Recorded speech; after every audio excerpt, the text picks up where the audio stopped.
You've been studying hard, you've been working with a coach or a tutor, and you've been doing your lessons. You have your vocabulary list, etc.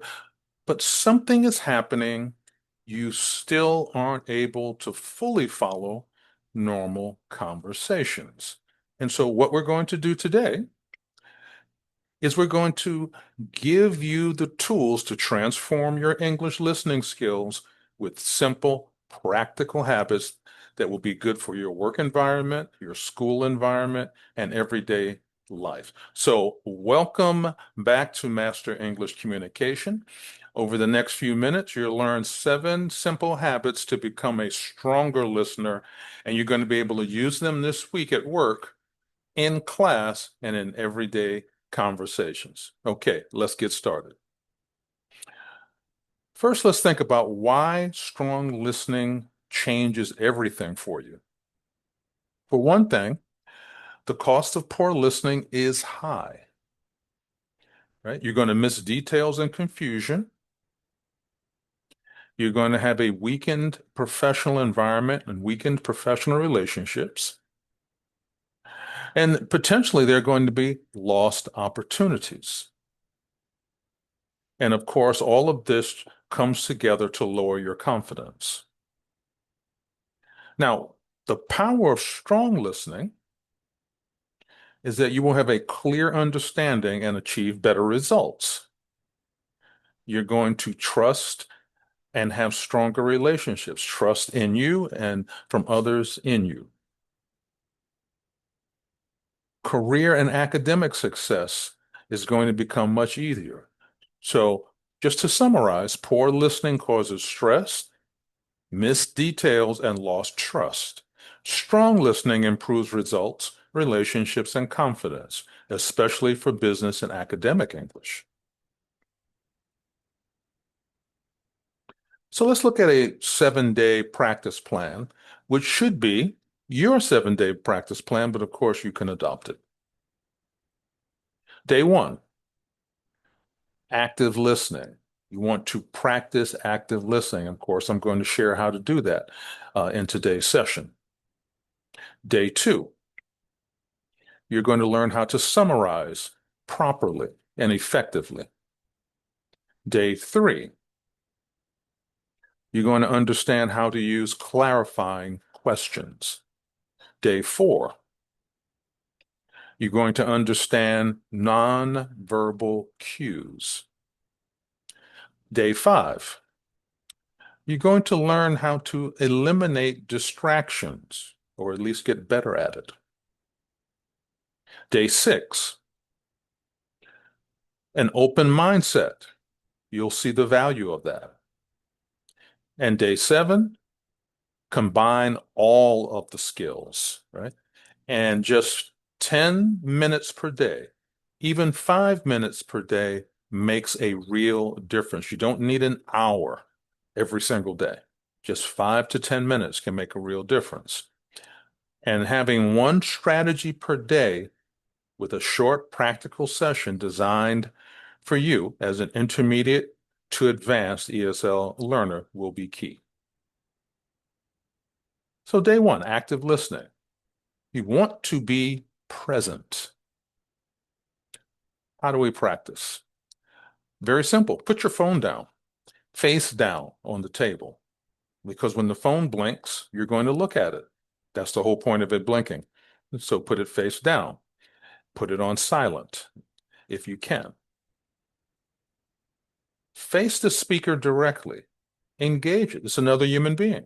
So they're in front of you. Talk with them.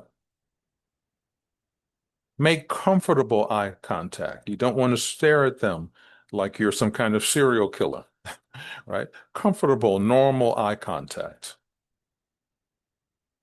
And stop doing what people call multitasking, which is really just going from one thing to another.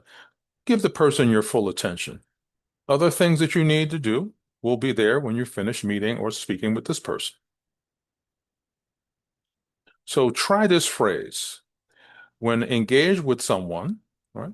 This is a very simple phrase. You're there speaking and you say, "I'm with you, please go on." And what that simply means is, I hear you, I understand you. Now, please continue.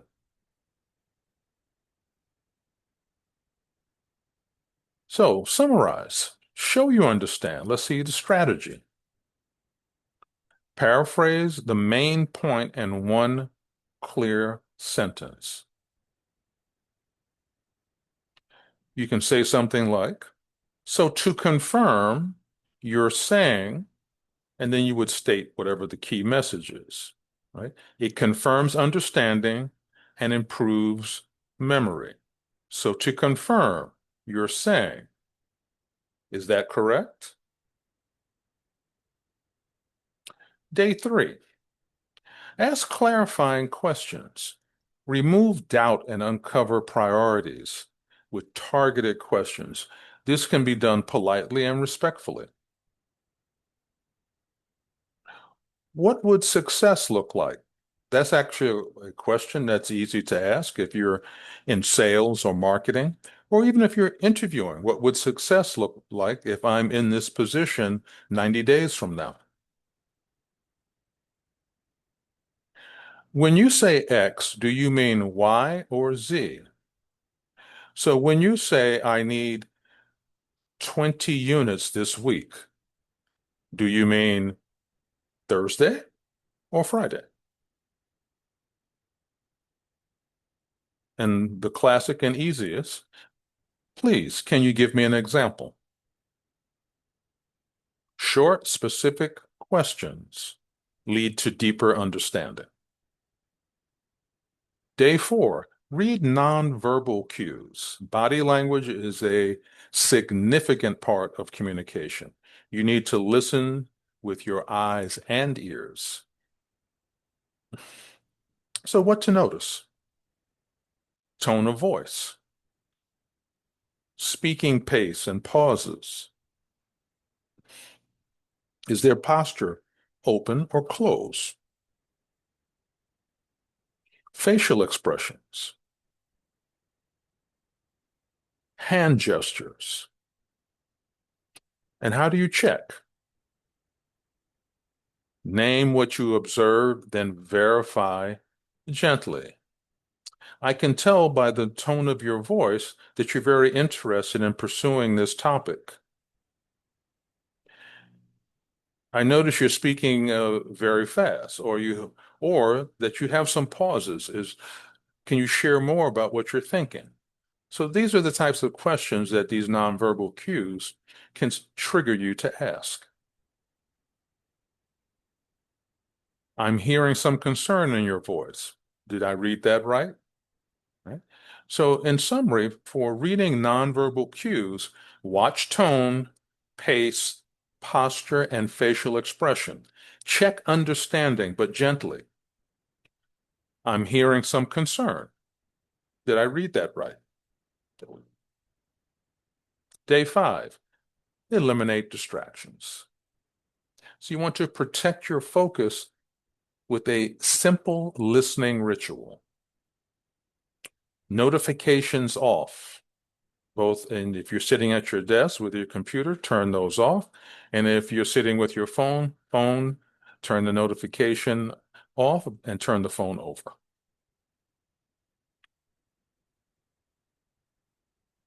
A notebook.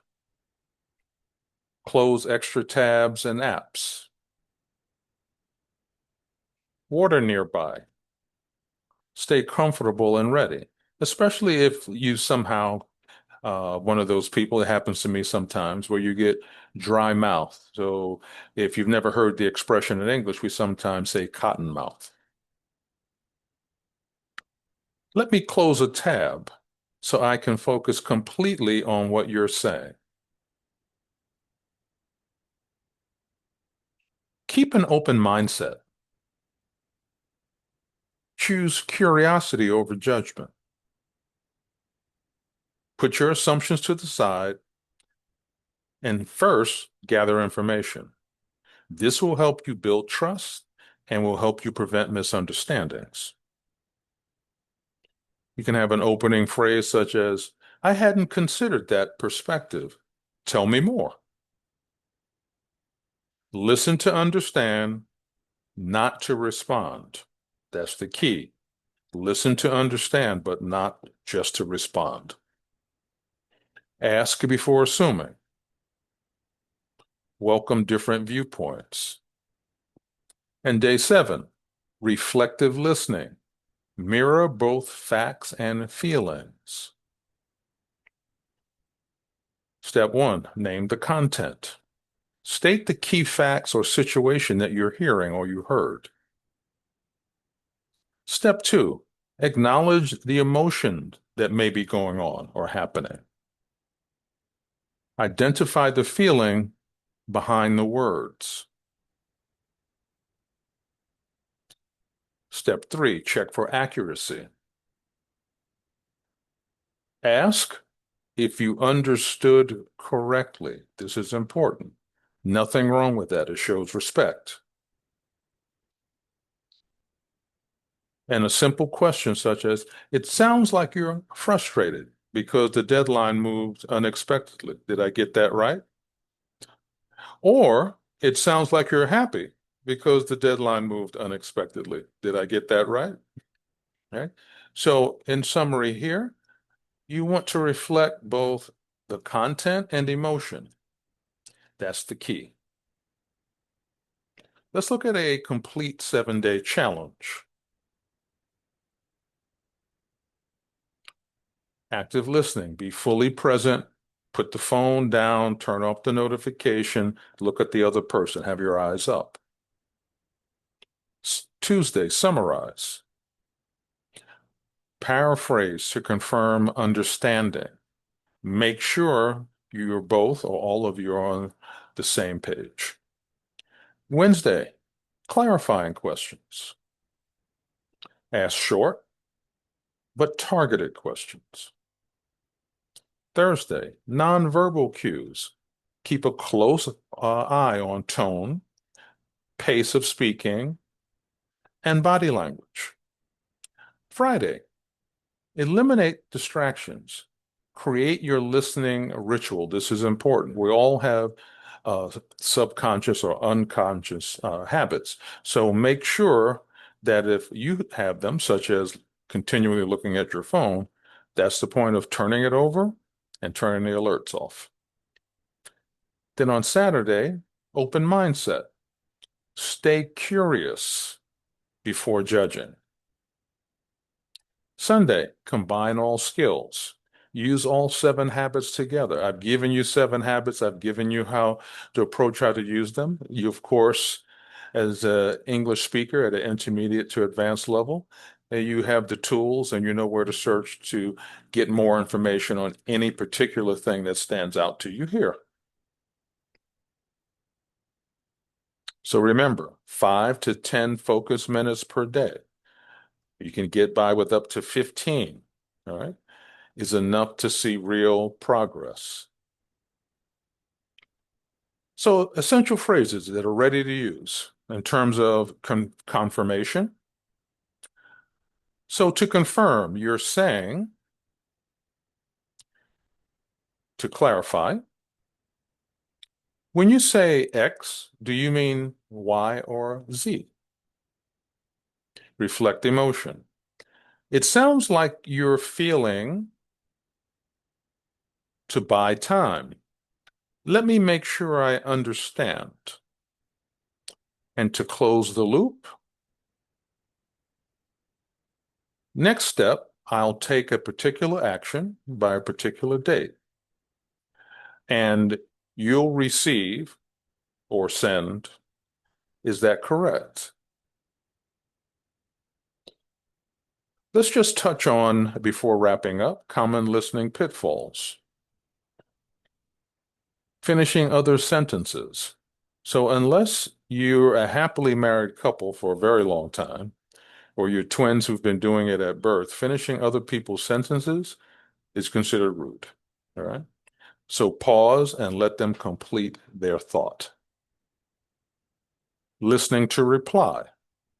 In other words, you're not really listening, you're just waiting for space to say what you have to say.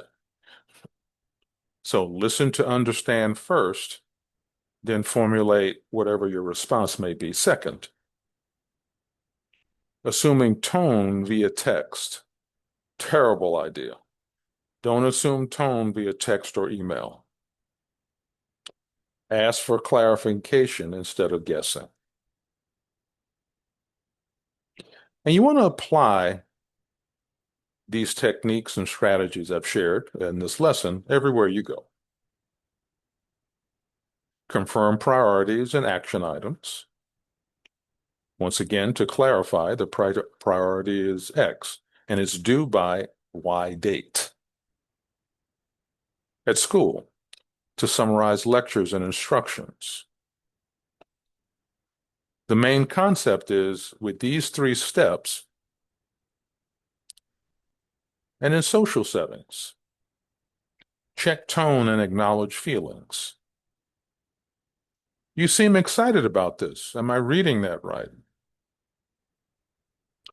Same core skills, different contexts, so you can practice everywhere.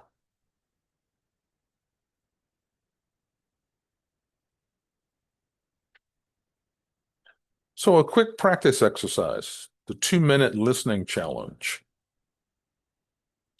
Choose a short audio clip or video, 2 to 3 minutes. Listen actively, no distractions. Write down one main idea. Write down 2 supporting details. Say your summary out loud. Repeat this exercise daily to build your listening muscle. So let's review and take action. And if you've been finding this information useful, now is a great time to hit that like button. Review and take action. Active listening. Summarizing. Clarifying questions. Nonverbal cues. Eliminate distractions. Open mindset.